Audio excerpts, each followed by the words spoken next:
कहानी की शुरुआत होती है एक ऐसी दुनिया से जहां हर कोई अपनी डेली लाइफ में मैजिक का इस्तेमाल करता है, खाना बनाने से लेके हवा में उड़ने तक। ऐसा माना जाता है कि मैजिक भगवान का दिया हुआ एक तोहफा है। लेकिन दूसरी तरफ जंगलों में हम एक ऐसे लड़के को देखते हैं जो भारी भारी वेट्स उठा रहा होता है और क्रीम पफ्स खा रहा होता है। इसका नाम है मैश और ये अपने पापा बर्नडेड के साथ एक छोटे से हट में रहता है जो शहर से काफी ज्यादा दूर है। जब मैश घर जाता है तो वो भूल जाता है कि दरवाजा पुश करना है या पुल, और इसी चक्कर में वो उस दरवाजे को तोड़ देता है। ये देखकर उसके पापा बौखला जाते हैं, पर मैश माफी मांगता है और उसे ठीक करने का प्रॉमिस करता है। लेकिन जब वो उस दरवाजे को वापस लगाने की कोशिश करता है तो वो उसे डोर फ्रेम पर इतनी जोर से मारता है कि दरवाजे के चिथड़े उड़ जाते हैं। इसके बाद वो दोनों साथ में चाय पीते हैं और हमें पता चलता है कि मैश बाकी लोगों से बहुत ज्यादा अलग है क्योंकि वो मैजिक यूज नहीं कर सकता। इसलिए बर्नडेड उसकी बॉडी को स्ट्रॉन्ग बना रहे हैं ताकि वो इस कमी को पूरा कर सके। पर मैश को ये सच्चाई नहीं पता, इसलिए वो हमेशा सोचता रहता है कि उसकी ट्रेनिंग सिर्फ फिजिकल क्यों है। मैश के पापा काम का बहाना बनाकर उसकी बात टाल देते हैं और बाहर जाते वक्त मैश को चेतावनी देते हैं कि वो उनके पीठ पीछे शहर में ना जाए। लेकिन मैश को खाने थे बेकरी के लिमिटेड एडिशन क्रीम पफ्स, इसलिए वो तुरंत हुडी पहनकर शहर की तरफ भागने लगता है। शहर में वो लोगों को मैजिक यूज करते देखता है, पर उसे लगता है कि इसमें कुछ भी स्पेशल नहीं है क्योंकि जो काम वो मैजिक से कर रहे हैं उसे हाथ से भी किया जा सकता है। कुछ देर बाद मैश बेकरी पहुंच जाता है और एक्साइटेड होकर कुछ क्रीम पफ्स ऑर्डर करता है। लेकिन जब पैसे देने की बारी आती है तो सारे कॉइन्स बेंड हो जाते हैं क्योंकि एक्साइटमेंट में उसने अपनी मुट्ठी बहुत जोर से बंद कर ली थी। ये देखकर बेकर घबरा जाता है क्योंकि एक आम इंसान इतनी आसानी से कॉइन्स को बेंड नहीं कर सकता। लेकिन जब मैश कॉइन्स को सीधा करता है तब बेकर के असली होश उड़ते हैं और तभी जोर की हवा चलती है और उसका चेहरा सबके सामने आ जाता है और सब उसे देखकर हैरान रह जाते हैं क्योंकि उसके चेहरे पर कोई भी निशान नहीं था। असल में मैजिक इस्तेमाल करने वाले हर एक इंसान के चेहरे पर कोई न कोई निशान होता है और जिसके चेहरे पर ये निशान नहीं होता उसे भगवान का दुश्मन माना जाता है। इसके बाद सीन शिफ्ट होता है पुलिस स्टेशन में, जहाँ हम ब्रैड नाम के एक ऑफिसर को देखते हैं। वो न्यूज़पेपर में इस साल के डिवाइन विजनरी के बारे में पढ़ रहा होता है जो मैजिक एकेडमी के टॉप स्टूडेंट को दिया जाने वाला एक टाइटल है और जिसके साथ बहुत सारे प्रमोशंस और रिवॉर्ड्स मिलते हैं। इसके बाद फोन बजता है और उसे इन्फॉर्म किया जाता है कि शहर में एक अनमार्क्ड चेहरे वाला आदमी घूम रहा है। दूसरी तरफ मैश रास्ते पर क्रीम पफ्स खाते हुए ये सोच रहा होता है कि सब लोग उसे घूर क्यों रहे हैं, और उसी वक्त मैश एक पियक्कड़ ऑफिसर टेरी से टकरा जाता है जिससे उसकी यूनिफॉर्म पर क्रीम लग जाती है और वो बहुत ज्यादा गुस्से में आ जाता है। टेरी मैश के हाथ से खाना गिरा देता है और उसके साथ बदतमीजी करने लगता है। इसके बाद मैश ऑफिसर की यूनिफॉर्म फाड़ कर उसे शहर के बीचों बीच नंगा कर देता है। लेकिन मैश का इरादा गलत नहीं था। वो टेरी से कहता है कि मैं आपके कपड़े धोकर लौटा दूंगा, और भाई साहब उसी वक्त वहाँ ब्रैड पहुँच जाता है और टेरी से पूछता है कि वो नंगा क्यों है। जब ब्रैड की नजर मैश पर पड़ती है तो वो समझ जाता है कि वही बंदा है जो रिपोर्ट में था, इसलिए वो उसकी तरफ आगे बढ़ने लगता है। लेकिन तभी बर्नडेड वहाँ आकर मैश को भगा ले जाते हैं। ब्रैड अपने जादू से एक मैजिकल बर्ड समॉन करता है जो उन लोगों का पीछा करती है। जब वो घर वापस आते हैं तो बर्नडेड अपने बेटे को डांटने लगते हैं क्योंकि वार्निंग देने के बाद भी मैश ने अपने पापा की नहीं सुनी। बर्नडेड तरस खाकर उसे एंड में माफ कर देते हैं, पर वो मैश को पनिशमेंट के तौर पर अपना वर्कआउट रूटीन रिपीट करने को कहते हैं। जब मैश ट्रेनिंग के लिए घर से निकलता है तो बर्नडेड सोचते हैं कि मैश असल में एक अच्छा बच्चा है और वो उसे सिटी जाने के लिए ब्लेम नहीं कर सकते क्योंकि उन्होंने पूरी जिंदगी जंगलों में छिपकर बिताई है। जब बर्नडेड सोच रहे होते हैं कि पुलिस से कैसे निपटा जाए तभी उनकी नजर विंडो पर पड़ती है जहां एक जादुई चिड़िया उन पर नजर रख रही है, और उसी वक्त ब्रैड अचानक से अपने आदमियों के साथ घर में घुस जाता है और बर्नडेड से पूछता है कि उसका बेटा कहाँ है। दूसरी तरफ हम मैश को जंगलों में ट्रेनिंग करते हुए देखते हैं जो वेट्स को ऐसे उठा रहा है जैसे वो कुछ भी ना हो और 5 मिनट में ही अपना वर्कआउट खत्म कर देता है। घर वापस पहुंचने पर जैसे ही वो दरवाजा खोलने ही वाला होता है वो ब्रैड को सुन लेता है जो बर्नडेड को कहता है कि इस दुनिया में मैजिक का राज इसलिए है क्योंकि उन्होंने उन सब लोगों को जान से मार दिया जो मैजिक का इस्तेमाल नहीं कर सकते और वो इसे बेहतर दुनिया के लिए एक जरूरी सैक्रिफाइस समझते हैं। ब्रैड बर्नडेड को पुश करता है और कहता है कि एक अनमार्क्ड बंदे को घर पर रखना बहुत बड़ा क्राइम है। जिंदा रहना चाहते हो तो चुपचाप हमें बता दो कि उस लड़के को कहाँ छिपा कर रखा है। लेकिन बर्नडेड उन्हें अपने बेटे के बारे में बताने से मना कर देते हैं। फ्लैशबैक में हमें पता चलता है कि बर्नडेड को हमेशा हर काम में एक फेलियर की तरह ट्रीट किया जाता था। बड़े होने के बाद भी ये सिलसिला चलता रहा और एक दिन उसने खुदकुशी करने की सोची। जब वो एज पर खड़ा होकर कूदने ही वाला था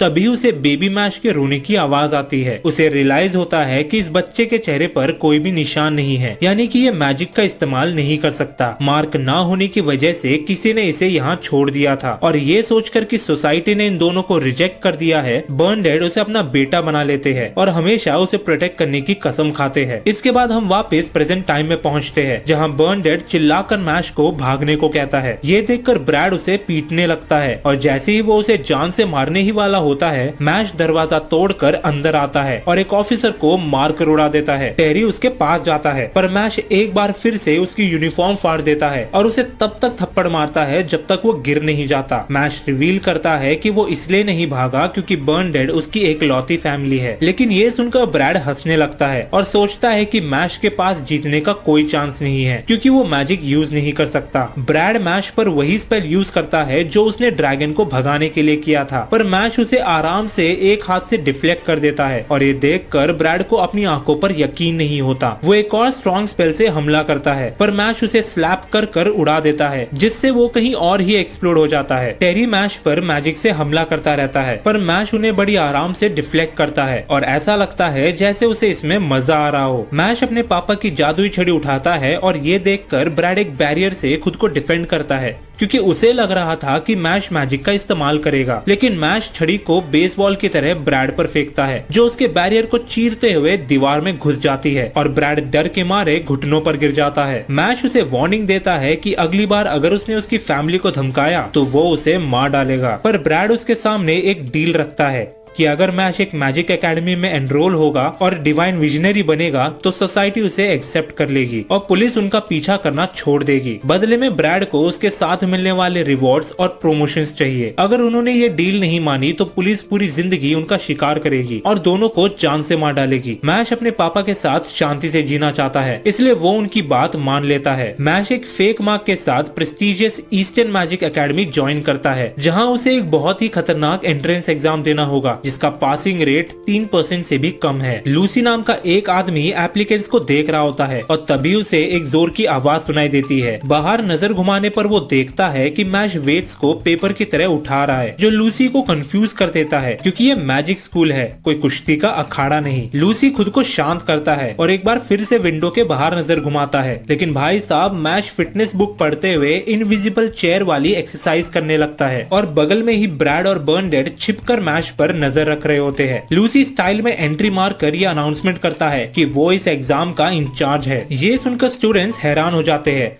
क्योंकि लूसी एक बहुत ही महान जादूगर है। अपनी तारीफ सुनकर लूसी 7वें आसमान पर पहुंच जाता है, लेकिन मैश उसकी एंट्री को फालतू का दिखावा कहने लगता है, जिससे लूसी गुस्सा हो जाता है और उसे फेल करने की कसम खा लेता है। लूसी अनाउंस करता है कि पहला एग्जाम शुरू होने वाला है और सबको बैठने को कहता है, लेकिन आसपास बैठने को कुछ भी नहीं था। तभी लूसी अपने मैजिक से वहाँ सबके लिए टेबल और चेयर लगा देता है। ये देखकर सब लोग इम्प्रेस हो जाते हैं सिवाय मैश के, जो कहता है कि इससे अच्छा तो वो इन्हें किसी रूम में बिठा देता जहाँ चेयर और टेबल पहले से लगी हो। ये सुनकर लूसी उससे और भी ज्यादा नफरत करने लगता है। एग्जाम शुरू होता है और एप्लीकेंट्स देखते हैं कि क्वेश्चन पेज पर मूव हो रहे हैं, जिसकी वजह से उन्हें पढ़ना मुश्किल हो जाता है। हमें पता चलता है कि लूसी ने पेपर्स पर मैजिक का इस्तेमाल किया है और पास होने के लिए उन्हें मैजिक डिस्पेल करना होगा। ब्रैड और बर्नडेड को लगता है कि मैश फेल हो जाएगा, पर मैश उन वर्ड्स को ऑर्डर देता है कि वो हिलना बंद करें और गुस्से में अपना पेन तोड़ देता है, जिससे डर के मारे वर्ड्स लाइन में लग जाते हैं। इसी के साथ वो एग्जाम कुछ ज्यादा ही जल्दी खत्म कर देता है और लूसी हैरान हो जाता है कि सारे शब्द परफेक्टली अलाइन कैसे हो गए। मैश अपनी सुपर ह्यूमन एबिलिटी से बाकी एग्जाम्स भी पास करने लगता है, जबकि लूसी उसे एलिमिनेट करने का रास्ता सोच रहा था। लूसी जमीन से एक मेज निकालता है और स्टूडेंट्स को कहता है कि गोल तक पहुंचने के लिए उनके पास सिर्फ 30 मिनट है। लेमन नाम की एक लड़की मैश के पास आती है और उसके साथ खेलने की रिक्वेस्ट करती है, पर वो बार बार ट्रैप्स में फंसती रहती है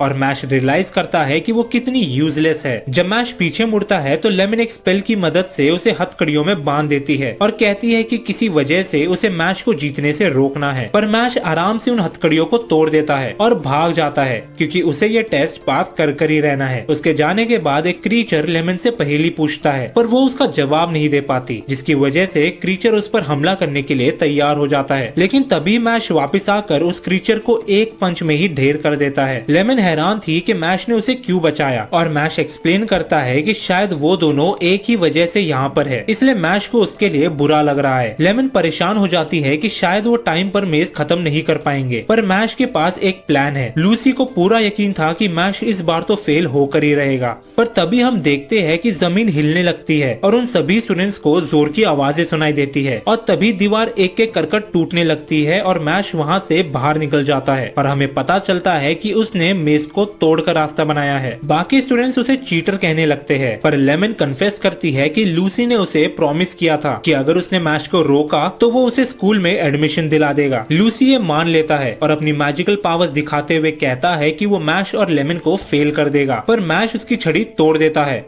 और कहता है कि अब प्रोफेसर ने हद पार कर दी है। उसी वक्त हेडमास्टर वॉलबर्ग आते हैं और फाइनल इंटरव्यू शुरू करने को कहते हैं, जहां वो खुद एग्जामिनर होंगे। मैश पहला एप्लीकेंट होता है और वो उसे एक रूम में ले जाते हैं जहां बहुत सारे ऑफिशियल्स बैठे हुए हैं। मैश से सवाल पूछे जाते हैं एंड ऑफिशियल्स को उसके आंसर्स पसंद नहीं आते। हालांकि हेडमास्टर को वो इंटरेस्टिंग लगता है और वो पूछते हैं कि उसने लेमन को क्यों बचाया जबकि उसके पास टाइम नहीं था। मैश कहता है कि उसे लगा कि अगर वो लेमन को नहीं बचाएगा तो उसे बाद में रिग्रेट होगा। वॉलबर्ग को रियलाइज होता है कि मैश बिना सोचे समझे कदम उठाता है और इसी को टेस्ट करने के लिए वो एक क्रीचर समॉन करते हैं जो एक डॉल को मारने की धमकी देता है, जिसमें मैश के पिता की आत्मा है। वो कहते हैं कि अगर तुम्हारा सामना एक ऐसे दुश्मन से हुआ जो तुमसे 1000 गुना ताकतवर है तो क्या तुम फिर भी अपने परिवार और दोस्तों को बचाओगे। मैश उस डॉल को मुक्का मारता है पर कुछ भी नहीं होता और उसके हाथ से खून निकलने लगता है। इसके बाद वो अपने हाथों से ब्लेड को डॉल तक पहुंचने से रोक लेता है और डिसाइड करता है कि वो तब तक नहीं हिलेगा जब तक क्रीचर गायब नहीं हो जाता। वॉलबर्ग को एहसास होता है कि मैश वो बंदा है जो कमजोरों को प्रोटेक्ट कर सकता है और ताकतवर को उनकी औकात दिखा सकता है, इसलिए वो क्रीचर को वापस बुला लेते हैं और उसका एकेडमी में स्वागत करते हैं। इसके बाद सीन शिफ्ट होता है क्लास में, जहाँ टीचर उन्हें लॉक खोलने वाला मैजिक सिखा रही है जिसे बहुत ही बेसिक माना जाता है। टीचर क्लास को डेमो देती है पर मैश उस लॉक को हाथ से ही तोड़ देता है और ये देखकर टीचर गुस्सा हो जाती है क्योंकि उसने मैजिक का यूज नहीं किया। मैश बताता है कि वो मैजिक में अच्छा नहीं है और साइड में बैठा हुआ फिन नाम का एक लड़का उसे मुसीबत समझने लगता है। क्लास के बाद फिन अपने डॉम को ढूंढता है और दुआ करता है कि मैश उसका रूममेट ना हो। कुछ देर बाद फिन को अपना रूम मिलता है पर वो देखता है कि उसका दरवाजा गायब है और मैश ने उसे पकड़ा हुआ है। फिन अपना इंट्रोडक्शन देता है और मैश से बातें करके उसे लगने लगता है कि मैश बिल्कुल नॉर्मल है, पर तभी मैश उसे अपने मसल से इंट्रोड्यूस करवाता है और फिन उसे पागल समझने लगता है। मैश फिन से उसकी झाड़ू मांगता है क्योंकि वह झाड़ू की जगह एक बड़े से पेड़ का रूट ले आया था। फिन देने के लिए मान जाता है और अगले दिन टीचर उन्हें झाड़ू पर उड़ना सिखाती है। मैश झाड़ू को बुलाने की कोशिश करता है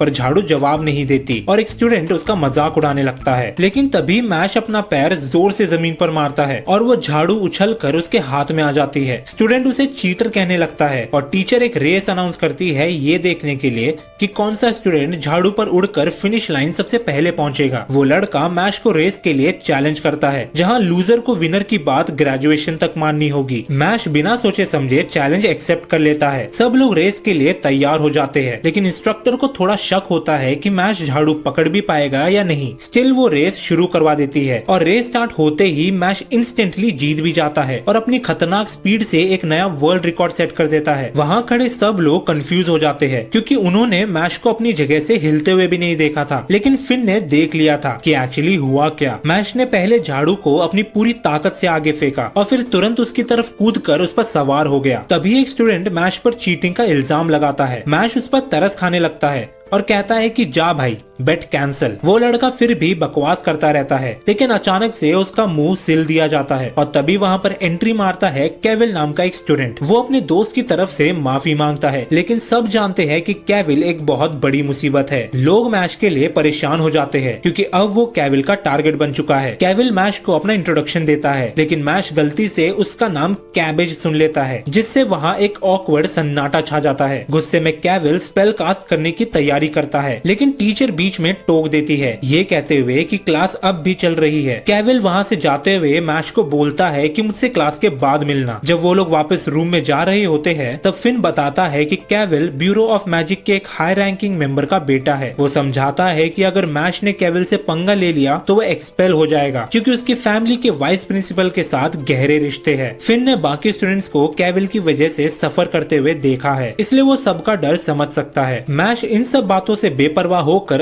अकेले क्रीम पफ्स बनाने लगता है और फुल एंजॉय कर रहा होता है। वहीं दूसरी तरफ केविल फील्ड में उसका वेट कर रहा होता है और गुस्सा होने लगता है क्योंकि मैश आया ही नहीं। अगले दिन जब मैश क्लास के लिए अपनी बुक्स निकालता है तो वो देखता है कि बुक्स फटी हुई है और खराब हालत में है। केविल उसके पास आता है और पूछता है कि तू कल क्यों नहीं आया। मैश मासूमियत के साथ सॉरी बोलता है और कहता है कि वो क्रीम पफ्स बनाने में बिजी था, जिस बात से केविल बुरी तरह चिढ़ जाता है। केविल उससे पूछता है कि क्या वो डिवाइन विजनरी बनना चाहता है। वो क्लेम करता है कि वाइस प्रिंसिपल के साथ अपने कनेक्शंस का इस्तेमाल करके वो मैश की हेल्प कर सकता है, लेकिन बदले में मैश को उसके ऑर्डर्स फॉलो करने होंगे। मैश तुरंत मान जाता है और डील के हिसाब से केविल का नौकर बन जाता है। मैश अगली क्लास के लिए तैयार होता है, लेकिन देखता है कि उस सब्जेक्ट की बुक भी खराब हालत में है। फिन ना चाहते हुए भी अपनी बुक शेयर करने को मान जाता है और मैश सोचता है कि वो कितना लकी है कि उसके पास फिन जैसा दोस्त है। इसके बाद सीन शिफ्ट होता है जहां मैश केविल को पानी लाके देता है, लेकिन केविल उसे जानबूझकर जमीन पर गिरा देता है और मैश को साफ करने का ऑर्डर देता है। जब मैश जमीन साफ कर रहा होता है तब पता चलता है कि एक्चुअली केविल ने ही फिन को ऑर्डर दिया था मैश की बुक्स खराब करने के लिए। लेकिन अब केविल बोर हो रहा था तो वो फिन को ऑर्डर देता है कि वो मैश के कपड़े जला दे। फिन ये ऑर्डर मानने से साफ मना कर देता है। गुस्से में केविल अपना मैजिक यूज करके फिन को घुटनों पर बिठा देता है और उसे पीटना शुरू करता है। थोड़ी देर बाद मैश वहां पहुंचता है और पूछता है कि ये क्या हो रहा है। केविल कहता है कि उसे बस फिन से माफी चाहिए। फिन रोते हुए कन्फेस करता है कि उसने ही मजबूरी में मैश की बुक्स खराब की थी और माफी मांगता है। इस पर केविल मैश से पूछता है कि क्यों मैश, क्या तुम वाइस प्रिंसिपल के साथ डिनर करना चाहोगे? लेकिन मैश सीधा उसके पास जाता है, उसका सर पकड़ता है और जमीन पर दे मारता है। फिन घबरा जाता है कि अब मैश पक्का एक्सपेल होने वाला है। तभी वहाँ अचानक से वाइस प्रिंसिपल फारमैन पहुंच जाते हैं। वो बताते हैं कि केविल के पिता ने उन्हें अपने बेटे का ख्याल रखने की जिम्मेदारी दी थी। फारमैन ने सब कुछ देखा था, लेकिन वो फिर भी मैश को ही दोषी ठहराते हैं और इसे केविल पर एक वायलेंट अटैक बोलते हैं और कहते हैं कि वो एक स्कूल कॉन्फ्रेंस रखेंगे मैश को सजा देने के लिए। वो ये भी बोलते हैं कि मैश और बाकियों का स्टेटस केविल से अलग है, इसलिए केविल स्पेशल ट्रीटमेंट डिजर्व करता है। और फारमैन मैश को इडियट भी बुलाते हैं। जैसे ही फारमैन अपनी बकवास चालू रखता है, मैश दौड़ के उसके पास जाता है और एक सॉलिड नी स्ट्राइक सीधा उसके चेहरे पर मारता है। बाकी स्टूडेंट्स डर के मारे बस देख रहे होते हैं। मैश एक्सप्लेन करता है कि जब फारमैन रीजन सुनने को तैयार ही नहीं है तो उसे पीटना ही सही ऑप्शन है। वैसे भी वो मुसीबत में तो है ही। फारमैन गुस्से में एक्सपेल करने की धमकी देता है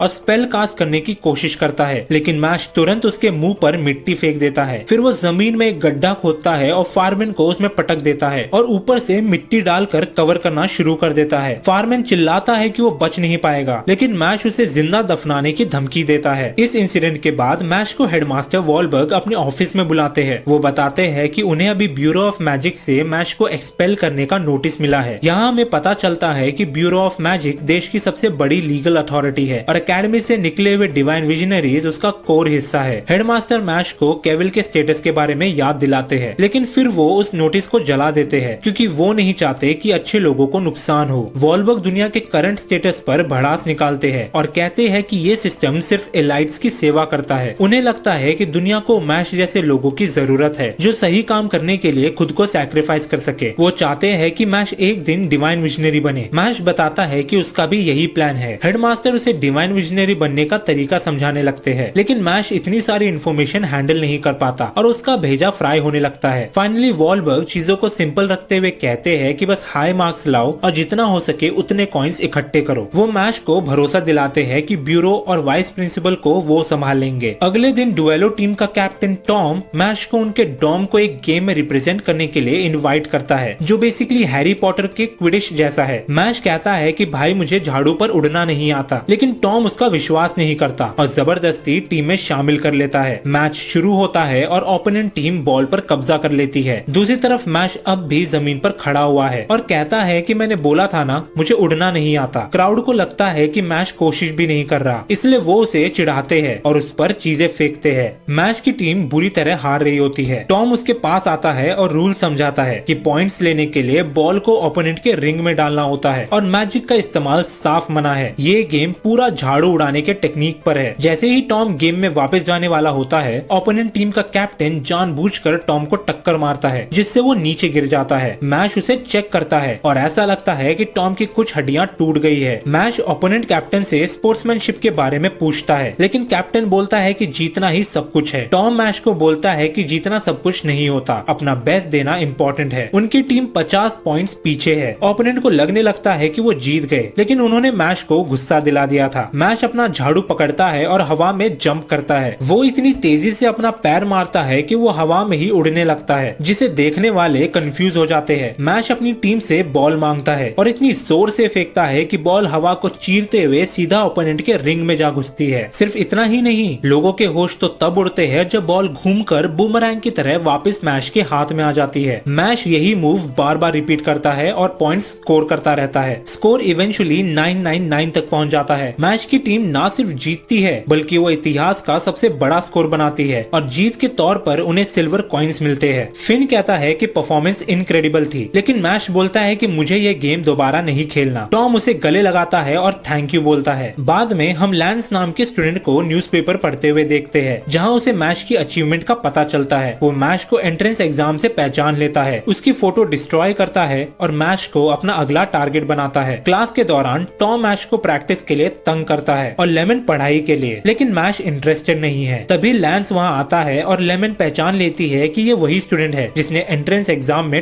टॉप किया था। लैंस कुछ मजेदार करने के लिए एक मैजिकल बॉटल निकालता है और मैश के दोस्तों को उसमें कैद कर लेता है। वो बोलता है कि अगर अपने दोस्तों को वापस चाहते हो तो चुपचाप जंगल में आ जाना, मैं तुम्हारा वहाँ इंतजार करूंगा। और ये कहकर वो वहाँ से गायब हो जाता है। फॉरेस्ट में लैंस रिवील करता है कि वो भी कॉइन्स कलेक्ट कर रहा है और अपने दोनों सिल्वर कॉइन्स दिखाता है। हमें पता चलता है कि ज्यादातर लोगों के चेहरे पर एक मैजिकल लाइन होती है, लेकिन लैंस जैसे रेयर लोगों के पास 2 लाइन्स है, जो बताती है कि उसके पास ज्यादा ताकत है। लैंस ड्यूएल का चैलेंज देता है। शर्त ये है कि जो हारेगा वो जीतने वाले को अपने सिल्वर कॉइन्स देगा। मैश इस चैलेंज को एक्सेप्ट कर लेता है और लैंस अपनी ताकत का नमूना दिखाते हुए एक स्पेल की मदद से एरिया क्लियर कर देता है। मैश उसे मुक्का मारने की कोशिश करता है, लेकिन लैंस ग्रेविटी स्पेल की मदद से उसे जमीन पर पटक देता है। लैंस कहता है कि कोई भी उसके ग्रेविटी स्पेल से बच नहीं सकता, लेकिन मैश जमीन पर मुक्का मारकर पेड़ की जड़ें बाहर निकालता है और लैंस के नीचे की धरती फाड़ देता है। ये देखकर लैंस के होश ही उड़ जाते हैं। वो वापस ग्रेविटी स्पेल का इस्तेमाल करता है, लेकिन मैश अपनी स्पीड से उसे डॉज कर लेता है। लड़ाई के दौरान लैंस के गले से एक लॉकेट गिर जाता है। मैश क्यूरियोसिटी में उसे खोलता है और वो देखता है कि उसमें लैंस की बहन की फोटो है। लैंस कन्फेस करता है कि उसे सिस्टर कॉम्प्लेक्स है और चिल्लाकर लॉकेट वापस मांगता है। लैंस मैश से पूछता है कि दुनिया में सबसे इम्पोर्टेंट चीज क्या है। मैश बोलता है कि क्रीम पफ्स। लैंस गुस्से में कहता है कि गलत, सही जवाब है मेरी छोटी बहन। मैश सोचता है कि ये बंदा तो बहुत अजीब है। लैंस उसके दोस्तों को पहाड़ से नीचे फेंकने की धमकी देता है। फ्लैशबैक में हमें दिखाया जाता है कि लैंस की बहन की मैजिकल पावर्स खत्म हो रही है और कानून के अनुसार मैजिकलेस लोगों को जान से मार दिया जाता है। इसलिए लैंस डिवाइन विजनरी बनकर इस सिस्टम को बदलना चाहता है ताकि वो अपनी बहन को बचा सके। इसके बाद सीन शिफ्ट होता है प्रेजेंट टाइम में, जहाँ लैंस बॉटल खाई से नीचे फेंक देता है और अपने ग्रेविटेशनल स्पेल की मदद से उसकी स्पीड और भी ज्यादा बढ़ा देता है। मैश तुरंत अपने वर्कआउट गियर को पहन लेता है और इतनी तेज दौड़ता है कि गायब हो जाता है। लैंस उसे ढूंढ ही रहा होता है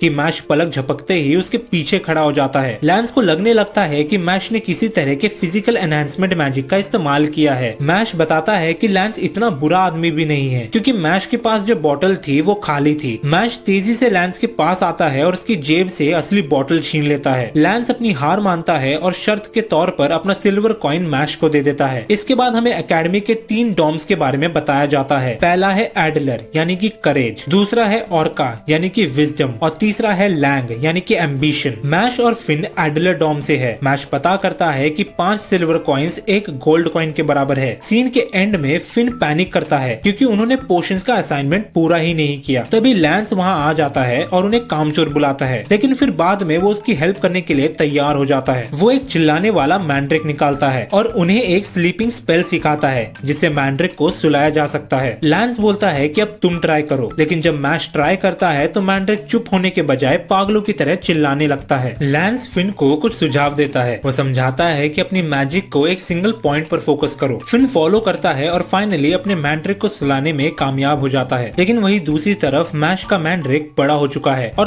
तोड़फोड़ मचा रहा है। मैश बिना किसी मैजिक के बस उसे एक जोर का थप्पड़ मारता है और उसे वहीं पर ढेर कर देता है। लैंस अब मैंड्रिक प्रिपेयर करने की तरफ बढ़ता है, ये कहते हुए कि यह काफी इजी है। वो उन्हें दिखाता है कि ये कैसे करना है, उसे पकाता है और एक परफेक्ट पोशन बनाता है। फिन को लगता है कि ये बिल्कुल भी आसान नहीं है, लेकिन मैश को पूरा कॉन्फिडेंस है। वो कहता है कि कोई प्रॉब्लम नहीं है क्योंकि इसमें किसी मैजिक की जरूरत नहीं है। मैश वही तरीके दोहराता है जो लैंस ने दिखाए थे, लेकिन एंड में पोशन की जगह वो एक क्रीम पफ्स बना देता है। लैंस को लगता है कि वो कोई मजाक कर रहा है, तो वो मैश को ध्यान से देखता है और उसे स्टेप बाय स्टेप गाइड करता है, लेकिन नतीजा फिर भी क्रीम पफ्स ही निकलता है, जिससे लैंस का सर चकरा जाता है। मैश की सारी कोशिशों के बावजूद हमेशा रिजल्ट क्रीम पफ्स ही आता है, हालांकि वो एक्चुअली काफी टेस्टी होते हैं। सीन शिफ्ट होता है हेडमास्टर वॉलबर्ग पर, जो आने वाले क्रॉस डोम ऑफ कैंपस क्लास के बारे में विचार कर रहे हैं और सोच रहे हैं कि क्या मैश वहाँ ठीक रहेगा। फिर हम बैरेट नाम के एक स्टूडेंट को देखते हैं जो गलती से कुछ दूसरे स्टूडेंट से टकरा जाता है। वो स्टूडेंट्स उसे डांटने लगते हैं, लेकिन बैरेट एंड में उन सबको बुरी तरह पीट देता है और उन्हें साइड कैरेक्टर्स बुलाता है। मीनवाइल लैंगडॉम में सबका मानना है कि जो रूल करता है उनके पास बेपनाह ताकत होनी चाहिए। वो सोचते हैं कि एडलर डॉम किसी लायक नहीं है, इसलिए उनका लीडर ऑर्डर देता है कि वो एडलर स्टूडेंट्स से सारे कॉइन्स छीन ले। अगले दिन लैंग और एडलर डॉम्स की फॉरेस्ट में एक जॉइंट क्लास होती है। मैश और उसके दोस्त सोच रहे हैं कि वो क्लास में क्या करेंगे, तभी वो बैरेट को नोटिस करते हैं जो शोर मचा रहा होता है कि कैसे वो एक मेन कैरेक्टर है। मैश को वो बंदा अजीब लगता है, लेकिन बैरेट मैश का हुलिया देखकर सोचता है कि मैश एक साइड कैरेक्टर है। तभी लेमन आती है और मैश से पूछती है कि क्या वो उसके साथ चल सकती है। बैरेट ये देखकर चिढ़ जाता है और मैश पर थूक देता है। वो बौखला जाता है कि मैश को एक लड़की से भाव कैसे मिल रहा है, ये सोचते हुए कि मैश जैसे लोगों की वजह से ही उसे खुद कोई लड़की नहीं मिल पाती। लेकिन ग्रुप बस उसे इग्नोर कर आगे बढ़ जाता है, जिससे वो और भी ज्यादा चिढ़ जाता है। तभी प्रोफेसर आ जाते हैं और मिशन एक्सप्लेन करते हैं। फॉरेस्ट स्कॉर्पियंस को हराकर उनके सर से स्टोन निकाल कर लाना है। रेगुलर स्टोन्स की वैल्यू एक ब्रॉन्ज कॉइन है, लेकिन जो स्ट्रॉन्गर स्कॉर्पियंस है उनके पास स्क्वायर स्टोन होता है जो एक सिल्वर कॉइन के बराबर है। सब लोग सिल्वर कॉइन्स इकट्ठा करने के लिए एक्साइटेड हो जाते हैं और तभी अचानक से मैश के पास सिल्वा नाम का एक स्टूडेंट आता है जिसने मैश का डुएलो मैच वाला कारनामा देखा था। लेकिन वो मैश को याद दिलाता है कि वो कुछ भी नहीं है और तुरंत मैश पर आयरन पिलर से हमला कर देता है। प्रोफेसर बीच में आके चीजों को रोक लेते हैं और सिल्वा क्लेम करता है कि वो बस मजाक कर रहे थे। मैश उसे घूरता है,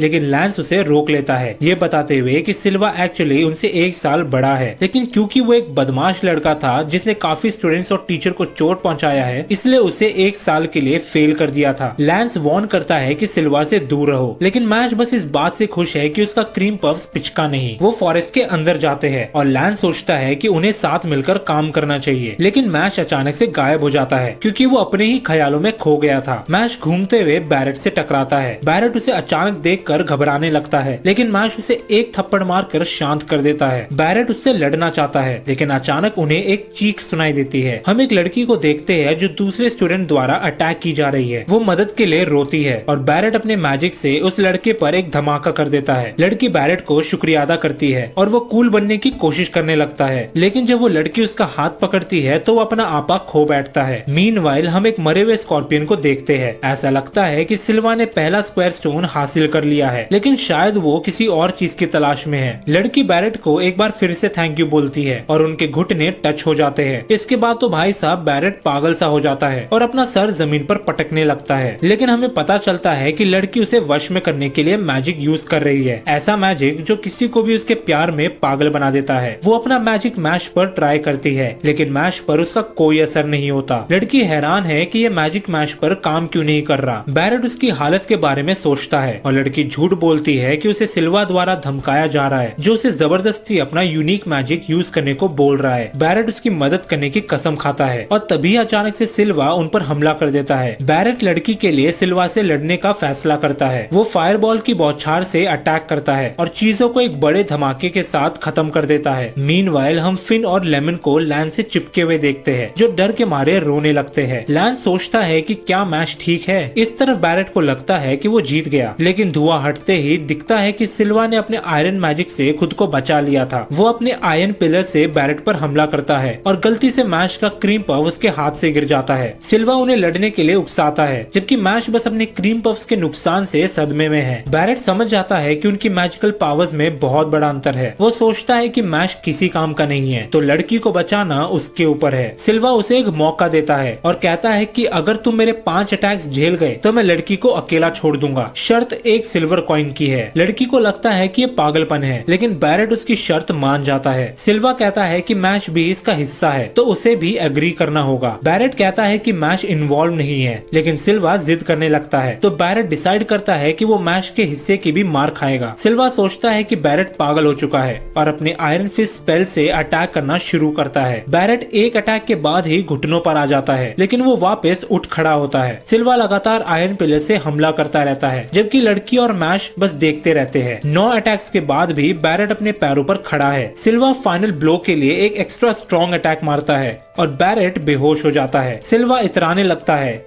लेकिन बैरेट किसी तरह वापस उठ जाता है। वो सिल्वा के पास जाता है और ये कहता है कि चैलेंज खत्म हो गया, लेकिन वो अचानक से गिर जाता है। बैरेट मैश को कहता है कि लड़की को लेकर भाग जाओ, लेकिन तभी रिवील होता है कि लड़की एक्चुअली सिल्वा के साथ मिली हुई है। वो बैरेट को बेवकूफ बुलाती है और कहती है कि वो उस जैसे लड़कों से नफरत करती है। सिल्वा उस पर हंसने लगता है, लेकिन अचानक उसका मुंह एक क्रीम पफ से भर दिया जाता है। मैश को लगता है कि उन्होंने हद पार कर दी है। वो कहता है कि वो 10 हिट चैलेंज ज्वाइन करेगा और सिल्वा को कहता है कि आजा बेटा, अब तू मुझसे भिड़ेगा। मीनवाइल लैंस, फिन और लेमन एक स्कॉर्पियन को मार गिराते हैं। लेमन को लगता है कि मैश ठीक होगा क्योंकि उसने एंट्रेंस एग्जाम में प्रोफेसर को हराया था, लेकिन लैंस एक्सप्लेन करता है कि मैजिक यूजेस के भी अलग अलग टाइप होते हैं। व्हाइट मेजेस जो स्कॉलरशिप और सपोर्ट मैजिक में माहिर है, और रेड मेजेस जो कॉम्बैट मैजिक में माहिर है। मैश का सामना अभी तक सिर्फ व्हाइट मेजेस से हुआ है। लैंस डर जाता है कि अगर मैश किसी रेड मेज के खिलाफ गया तो वो हार सकता है। इस तरफ सिल्वा बैरेट के पास जाता है और उसका सर पकड़कर उसकी बेइज्जती करने लगता है। इसके बाद वो जैसे ही बैरेट को खत्म करने की कोशिश करता है, मैश उसकी तरफ तेजी से दौड़ता है, लेकिन सिल्वा काउंटर अटैक में मैश को पीछे धकेल देता है। सिल्वा हंसने लगता है और कहता है कि उसने फर्स्ट ईयर में ही 2 गोल्ड कॉइन्स जीत लिए थे। वो मैजिक से मैश को बुरी तरह मारता है, लेकिन इवेंचुअली मैश सिल्वा का स्पेल पकड़ लेता है और अपने हाथ से उसे क्रश कर देता है। मैश ट्राइसेप मैजिक यूज करने की तैयारी करता है। सिल्वा को लगता है कि वो मजाक कर रहा है और आयरन पिलर से अटैक करता है, लेकिन मैश उसके सभी हमलों को डॉज कर लेता है और एक सॉलिड पंच मारकर सिल्वा को दूर उड़ा देता है। सिल्वा खून से लथपथ हो जाता है, ये सोचते हुए कि ये क्या हो रहा है। उसका मैजिक तो सबसे ताकतवर था। वो काउंटर अटैक लॉन्च करता है, लेकिन मैश उसे चीरता हुआ सिल्वा के पेट पर मुक्का मारता है, जिससे सिल्वा घुटनों पर आ जाता है और उसे रियलाइज होता है कि वो मैश से जीत नहीं सकता, और अगर मैश का एक और मुक्का पड़ गया तो वो सीधा ऊपर पहुंच जाएगा। मैश अचानक से पीछे हट जाता है और आराम से बैठ जाता है। वो बोलता है कि अभी तो 8 अटैक्स और बाकी है। मैश वापस खड़ा हो जाता है, लेकिन सिल्वा की अब हालत खराब हो चुकी थी, और तभी हम देखते हैं कि वहाँ एक बहुत बड़ा स्कॉर्पियन आ जाता है, जिसके सर पर एक स्टार शेप्ड स्टोन है। सिल्वा सोचता है कि अब वो मौके का फायदा उठाकर भाग सकता है, लेकिन मैश उस स्कॉर्पियन को एक ही मुक्के में दूर उड़ा देता है और उसके सर पर लगा हुआ वो स्टोन नीचे गिर जाता है। मैश को देखकर सिल्वा की पैंट गीली हो जाती है और उसे लगने लगता है कि मैश एक मॉन्स्टर है। सिल्वा की हालत देखकर मैश को उस पर तरस आ जाता है और वो लड़ाई उधर ही खत्म कर देता है। इसके बाद वो लड़की की तरफ मुड़ता है और लड़की रोना शुरू कर देती है, ये ड्रामा करते हुए कि उसे ये सब करने के लिए सिल्वा ने फोर्स किया था। मैश कहता है कि कोई बात नहीं, और लड़की सोचती है कि लड़कों को उंगलियों पर नचाना कितना आसान है, लेकिन मैश जेंडर इक्वालिटी में बिलीव करता है और वो उस लड़की को पकड़कर सीधा जर्मन सुप्लेक्स दे देता है। बैरेट को लगता है कि मैश के साथ कुछ गड़बड़ है। मैश अपने दोस्तों से मिलता है और लेमन को उसकी चिंता होने लगती है, लेकिन मैश कहता है कि वो ठीक है। फिन इम्प्रेस होता है कि मैश ने अकेले ही स्टार स्टोन स्कॉर्पियन को हरा दिया, और वो बताता है कि ये स्टार स्टोन 2 सिल्वर कॉइन्स के बराबर है। दूसरी तरफ बैरेट उस लड़की की बातों को याद कर उदास होने लगता है, लेकिन तभी लेमन वहाँ पर आकर बैरेट का हाल चाल पूछती है। लेमन की खूबसूरती देखकर बैरेट बौखला जाता है और पागलों की तरह हरकतें करने लगता है। एंड में बैरेट मैश से माफी मांगता है उसे इस मुसीबत में शामिल करने के लिए और उसकी मदद के लिए थैंक यू बोलता है, लेकिन मैश को लगता है कि वो वो काफी अजीब बर्ताव कर रहा है। इस बात पर बैरेट तुरंत उसे पीटने की धमकी देता है, ये कहते हुए कि तुम्हें थैंक यू बोलने में तो मेरी जान ही निकल गई। तभी हम देखते हैं कि अचानक मैश की पॉकेट चमकने लगती है क्योंकि उसके सिल्वर कॉइन्स जुड़कर एक गोल्ड कॉइन में बदल जाते हैं। लैंस बताता है कि वो अब लैंगडॉर्म के टारगेट बन चुके हैं क्योंकि लैंगडॉर्म उन्हें उनके कॉइन्स के लिए ढूंढ रहे हैं। लैंस एक्सप्लेन करता है कि लैंगडॉर्म वो लोग हैं जो रॉयल ब्लड लाइन को वैल्यू करते हैं। वो आम लोगों को ब्यूरो ऑफ मैजिक ज्वाइन करने से रोकना चाहते हैं। लैंस उन्हें मैजिया लुपस से सावधान रहने को कहता है, जो बेसिकली लैंगडॉर्म के इलाइट स्टूडेंट्स का ग्रुप है। मैश कहता है कि उसे पता भी नहीं था कि वो डॉर्म्स द्वारा अलग अलग बटे हुए थे। फिन उसे सॉर्टिंग सेरेमनी के बारे में याद दिलाता है। हम फ्लैशबैक में देखते हैं कि एकेडमी में सिलेक्ट होने के ठीक बाद उन्हें एक यूनिकॉर्न के स्केलेटन द्वारा सॉर्ट किया गया था। स्टूडेंट्स उसके हॉर्न को पकड़ते हैं